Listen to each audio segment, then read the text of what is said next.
Olá, seja muito bem-vindo, muito bem-vinda a mais uma aula da Teologia Viva. Estamos no módulo aberto, gratuito para todo mundo, para você que está conhecendo a igreja, saber o que a Viva é, o que ela pensa e o que ela faz. No nosso encontro de hoje, nós vamos conversar sobre uma pergunta. Por que eu devo servir na Viva, na minha igreja local? Por que o serviço é tão importante na vida cristã? Bom, eu vou começar com uma história que eu ouvi há muito tempo atrás de um jornalista que fazia correspondência em Nova York.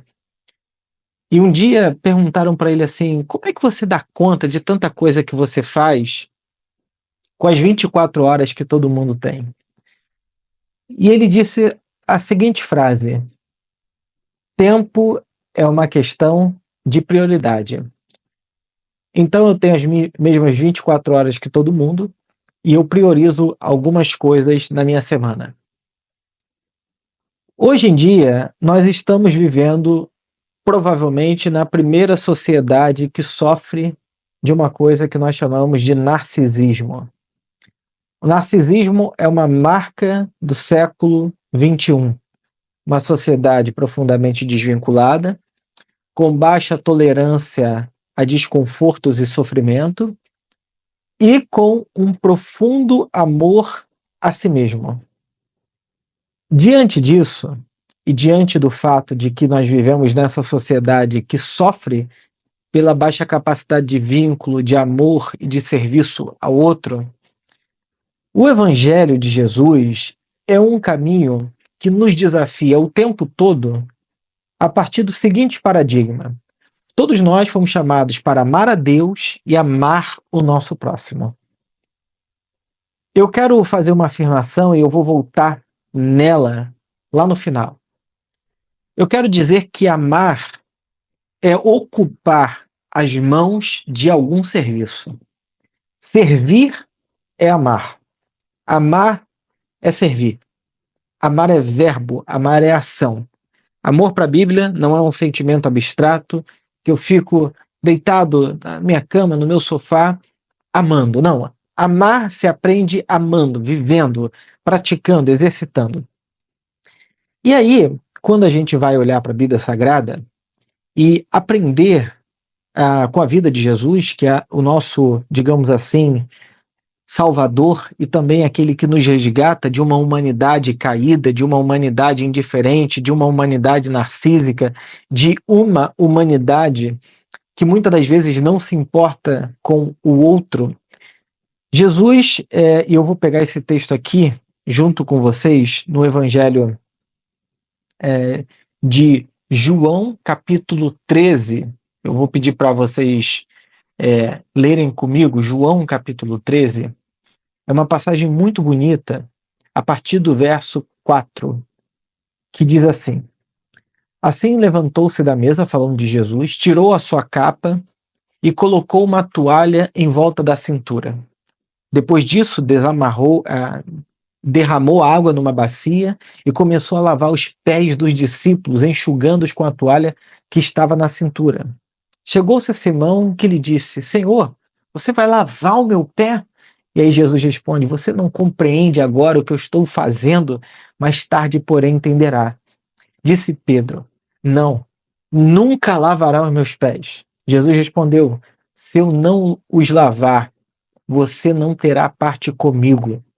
Respondeu Simão Pedro: então, Senhor, não apenas lava os meus pés, como era a intensidade de Pedro, mas também lava a minha cabeça e o meu corpo inteiro.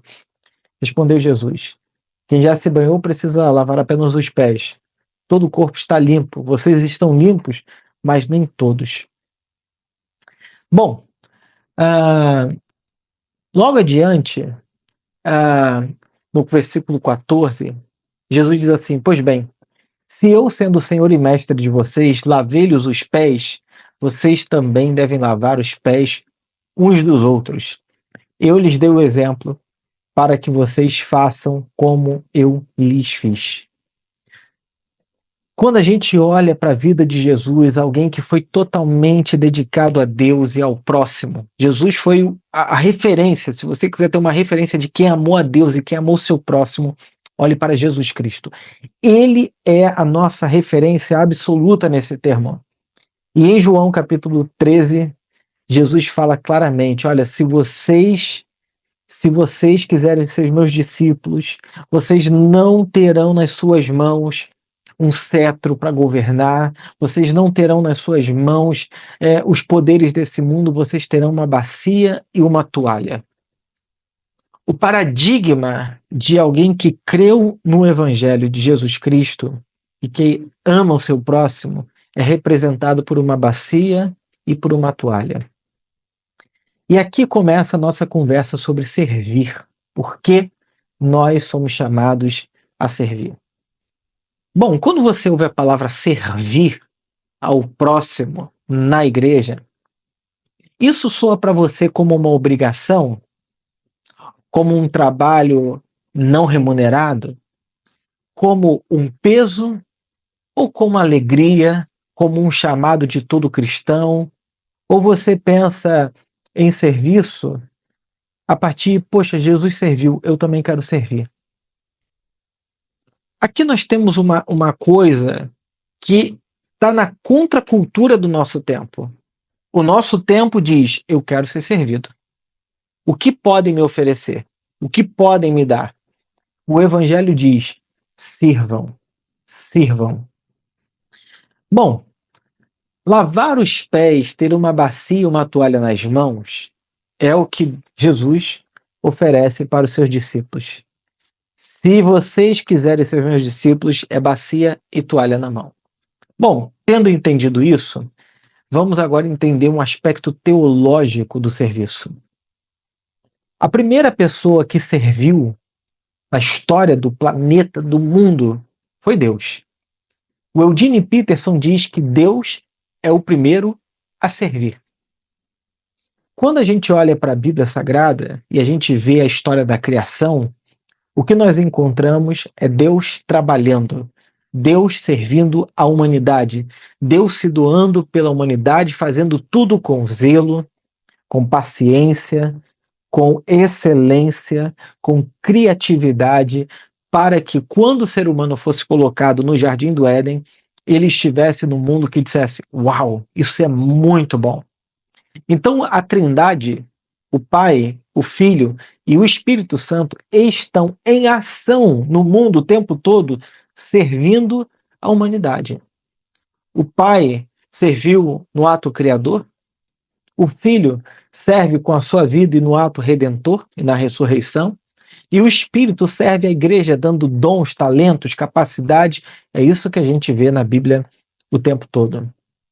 O apóstolo Paulo diz que Jesus, ele foi um servo até a morte e morte de cruz, pelo que Deus o exaltou soberanamente e lhe deu o nome que é sobre todo nome nos céus, na terra e debaixo da terra. Quando a gente olha para o testemunho de Cristo, nós vemos o Cristo como aquele que serviu a humanidade. A cruz é o exemplo máximo desse serviço. É uma entrega por amor. Agora, alguns erros que a gente tem que reparar aqui quando a gente pensa em serviço. Servir não é fazer algo pela igreja. Esse talvez seja um dos maiores equívocos quando a gente fala de serviço. Servir não é fazer algo pela igreja. Servir é participar do que Deus está fazendo no mundo. E aqui, para resgatar o pensamento do David Bosch, Deus está em missão, a igreja é chamada para cooperar na missão de Deus. O que significa dizer que é também fazer algo na igreja, servindo aos irmãos, às irmãs, às pessoas que estão naquela comunidade de fé. Então, servir é participar do que Deus já está fazendo no mundo. No próximo módulo, aqui na Teologia Viva, a gente vai conversar sobre espiritualidade e trabalho. Talvez isso se torne mais claro como o nosso trabalho se torna também a nossa vocação. Mas hoje o meu ponto aqui é servir à igreja, na comunidade igreja, também às pessoas que fazem parte da nossa comunidade de fé. Bom, tendo feito um apontamento aí teológico, bíblico, trazendo alguns exemplos, mas a bacia atual é o melhor exemplo, eu queria trazer alguns aspectos mais concretos para a gente pensar como que o serviço ele é fundamental na Viva. Queria recomendar um livro do Brian Houston, que foi o pastor fundador da Hillsong. É um livrinho chamado Viva, Ame e Lidere. Depois eu vou colocar como indicação. Livro interessante, ele conta um pouco da história da Hillsong, mas o ponto aqui, para a gente pensar concretamente, é que o nosso serviço é a nossa demonstração concreta de amor pelo próximo. O nosso serviço. Bom, em quais áreas que eu quero que você considere servir na Viva, na nossa igreja hoje? Existem áreas fundamentais que você vai ter que dedicar o seu tempo, você vai ter que dedicar a sua vida emocional. Tem gente que pensa em saúde emocional como ausência absoluta de desconforto. Saúde emocional como ausência absoluta de desconforto é você talvez ir para um resort all inclusive em que você só existe e todo mundo trabalha para você. No reino de Deus não é assim. No reino de Deus, nós somos chamados para servir. Servir passa pelo lugar da alegria, passa pelo lugar do prazer, passa pelo lugar do amor, mas muitas das vezes passa pelo lugar do desconforto, do não querer, mas ter a obrigação interna consigo mesmo de porque se comprometeu com Jesus e com o próximo, você vai ter que fazer. Isso é servir. Então, quando a gente pensa em lugares concretos onde a gente pode servir na Viva, eu gostaria que você considerasse algumas coisas, primeiro do ponto de vista emocional. Para a gente servir, primeiro a gente tem que aprender a amar pessoas. Essa é a primeira coisa mais fundamental de uma vida de quem quer servir. Amar pessoas. Aprender que Deus ama pessoas e nós também devemos amar pessoas. Tem gente que ama lugares, tem gente que ama prédio, tem gente que ama estrutura. Deus ama pessoas. E, portanto, nós também devemos amar pessoas. Deus amou o mundo e entregou seu Filho por pessoas, por gente. Então, nós devemos amar gente. Que gente? As pessoas que Deus nos der. E essa é a beleza, a diversidade e o desafio da igreja. Porque Deus pode escolher pessoas que para a gente seja assim extremamente desafiador. Mas ainda assim, a gente vai ter que aprender a amá-las para servi-las. Servir, então, é amar. Segunda coisa, servir também, como uma qualidade, é, é você se doar. Doação, é você se entregar. Então, quando uma pessoa se torna membro da Viva, eu digo o seguinte, olha, você tem 3 compromissos com a Viva. Primeiro é participar da vida da igreja, porque uma pessoa que não participa da vida da igreja não faz sentido se tornar membro. Então, participar da vida da igreja é participar de Casa Viva, participar dos cultos, se possível, participar da Teologia Viva. A Teologia Viva é um curso de teologia que funciona ao longo do ano e que o valor não está fixado, então você pode pagar o que puder para fazer parte da Teologia Viva. Então, é participar da vida, da dinâmica da igreja. Isso é muito importante, do retiro, das coisas que a igreja vive, porque é o nosso momento de comunhão. Para participar da Viva, nós convidamos você para servir. E para participar da Viva, nós convidamos você para contribuir financeiramente para que a igreja cresça, se estabeleça e possa se expandir, né? Então, quais são as áreas centrais da vida da nossa comunidade de fé? Bom, eu diria que a primeira área acontece no domingo, no culto. No culto, nós precisamos de gente para recepção.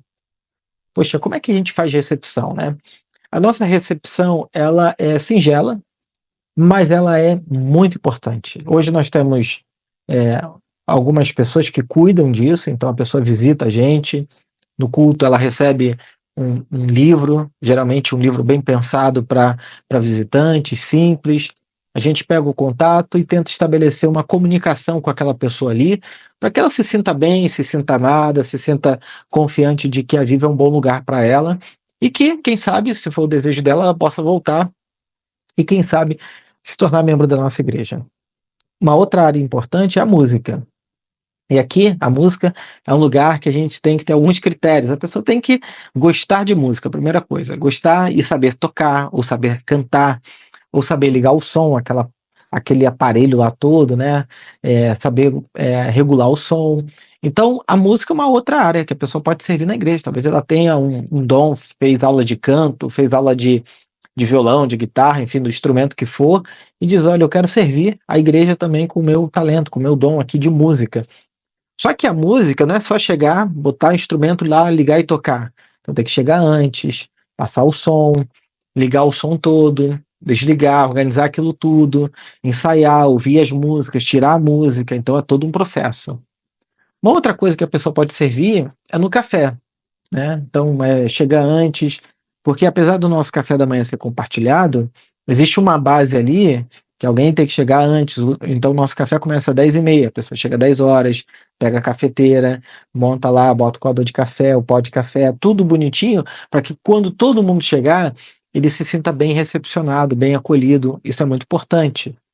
Uma área central da nossa igreja é as crianças. Essa aqui, hoje em dia, é uma área assim, imprescindível. Não tem como a gente pensar em igreja sem pensar nas crianças. Há muito tempo atrás, algumas igrejas mantinham as crianças no culto. Só que o culto é para adultos, né? É um lugar de reflexão, você ouve uma pregação, um lugar muito do adulto ouvir, entender o que está sendo dito. E as crianças têm que ter um espaço para elas de maneira lúdica, mais simples, e também um espaço de relacionamento entre elas importantíssimo. Então, servir as crianças vivas, né, as crianças vivas, é fundamental. A gente precisa de pessoas. E aí é se colocar na escala e se comprometer a estar naquele dia para organizar o espaço, montar tudo, receber as crianças, fazer o trabalho com as crianças. Então, tudo isso é muito fundamental. Obviamente, tem que ser pessoas confiáveis, porque é um trabalho com crianças, né? Então, é muito fundamental o trabalho com crianças no domingo. Então, no domingo, nós temos essas áreas aí importantes: a recepção, música, o café, o espaço de crianças. Fundamental, fundamental. Hoje a nossa estrutura depende disso. Pode ser que daqui a alguns anos a estrutura seja um pouco diferente, seja um pouco maior, mas hoje a nossa estrutura é essa. Uma outra área de serviço fundamental que nós vamos precisar trabalhar ao longo do tempo é nas casas vivas. A Casa Viva é um lugar de conversa sobre o Evangelho com outras pessoas. A gente coloca o Evangelho no centro e conversa, geralmente a partir da pregação de domingo, mas é sempre uma conversa muito aberta, né? Do que nós precisamos nas casas vivas? De gente que abra talvez a sua casa, o play do seu prédio, ou pode ser numa cafeteria, onde for. Então precisamos de anfitrião, de uma pessoa que esteja disponível a receber uma casa viva na sua casa. E nós precisamos também de um facilitador. Pode ser a mesma pessoa, o anfitrião e o facilitador pode ser a mesma pessoa. Mas esse trabalho ao longo do ano é muito importante, porque é um lugar onde a gente fortalece vínculos, é o lugar que a gente aprofunda na reflexão do domingo, é o lugar que a gente tem uma pastoralidade mútua, de orar uns pelos outros, de lembrar uns dos outros, de cuidar uns dos outros. É fundamental esse trabalho da Casa Viva. Então, eu diria que o domingo na Viva, ele não existe sem a Casa Viva. São as duas asas de um avião. As duas coisas têm que funcionar muito bem para que a Viva também funcione muito bem, né? Então, é uma área central, Casa Viva, ou facilitador ou anfitrião. E uma área nova é a área da comunicação, que é cuidar de redes sociais, os vídeos da igreja, pensar em estratégias para talvez fazer cortes da pregação. Tudo isso são áreas que nós precisamos muito de pessoas. Então, hoje na Viva, hoje, nesse momento aqui, que a gente está em 2025, a nossa necessidade é essa: recepção, acolhimento, música, café e cuidar do ambiente, o espaço de crianças, ser um facilitador ou anfitrião de Casa Viva e a comunicação da igreja. Essas são áreas centrais. A As áreas mais executivas, digamos assim, da Viva ficam sob a minha responsabilidade, que é a teologia da igreja, o ensino teológico da igreja, a área da pregação, a área da gestão da igreja. Nós temos pessoas específicas que cuidam disso, e futuramente, à medida que a gente for encontrando essas pessoas disponíveis, nós precisaremos de criar um conselho da Viva, né? A gente tem um grupo base, mas um conselho de pessoas maduras na fé, sábias, amorosas, generosas, para cuidar da igreja junto comigo, né, como pastor. Então, o convite aqui sobre servir não é um chamado para trabalhar simplesmente na igreja. O convite é para participar e encarnar a beleza, a generosidade e a presença de Deus para outras pessoas. O processo da vida cristã começa com a gente, mas nunca termina com a gente. Paulo teve um encontro com Cristo, mas o encontro não foi um fim em si mesmo. Ele foi chamado para pregar o evangelho aos gentios. Isaías vê Deus, lá em Isaías 6, né, no alto sublime trono, anjos, serafins, querubins, coisas maravilhosas. A pergunta de Deus é: quem enviarei, quem há de por nós? Então, toda experiência com Deus produz uma missão, produz serviço, produz trabalho. Todo mundo que Jesus chamou para andar com ele, Jesus chamou para um trabalho, um serviço. Venham e eu farei de vocês pescadores de homens. Então, a vida cristã é uma vida de serviço. Servir é amar com as mãos ocupadas. Servir é amar com as mãos ocupadas. O serviço é colocar o amor em movimento, é colocar o dom em movimento a serviço de quem? Das pessoas.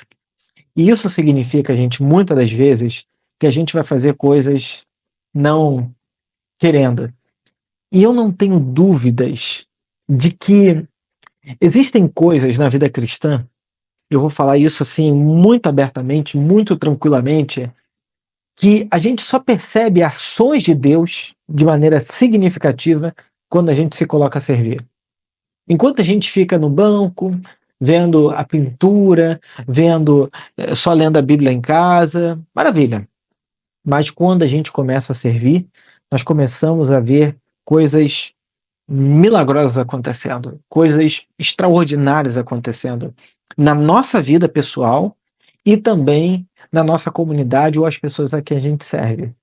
Então, o serviço, o amor em serviço, né, é quando a espiritualidade ela sai do campo do conceito e se torna corpo, se torna chão. Você tem a quem servir. Então, eu tenho orado muito e pedido a Deus, e talvez seja um pedido eterno, né, que Deus envie sempre obreiros, trabalhadores para a sua seara. Jesus mesmo falou, a seara é enorme, o que faltam são trabalhadores. Então, que Deus nos dê a graça de amar, servir. Ser cristão é servir. Não existe cristianismo sem serviço. Então, a minha reflexão com vocês é essa, curta, direta, simples. Que Deus toque o seu coração, que Deus acenda uma luz aí dentro da sua consciência, para que você veja, compreenda, discirna, ore como que você pode servir a pessoas, e isso com certeza você estará servindo a Deus. A gente serve a Deus servindo pessoas, tá bom? Então, obrigado por essa aula, até a aula que vem é a última desse eixo aí, o que a Viva é, Pense e Faz. Vejo vocês na próxima aula, então. Um abraço, tchau, tchau.